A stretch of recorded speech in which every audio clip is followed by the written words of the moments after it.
নমস্কার।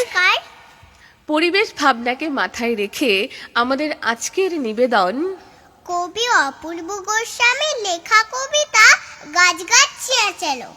গাছ কাটে মাঠ ফাটে বুক ফাটে, নেই জল ঝড়ে ঘাম গল গল। কালো কালো মেঘগুলো চুরি করে কে নিল, চারিদিক হাহাকার দাবদাহ ছারখার।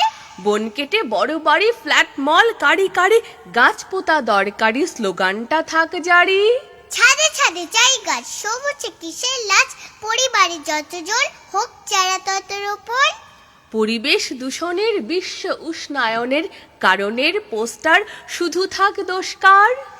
করিয়া গাছের খুন বছরে 5 জুন, আবেগে তা খোঁচালো গাছ গাছ চেঁচালো। করিয়া গাছের খুন বছরে 5 জুন, আবেগেতে খোঁচানো গাছ চেঁচানো।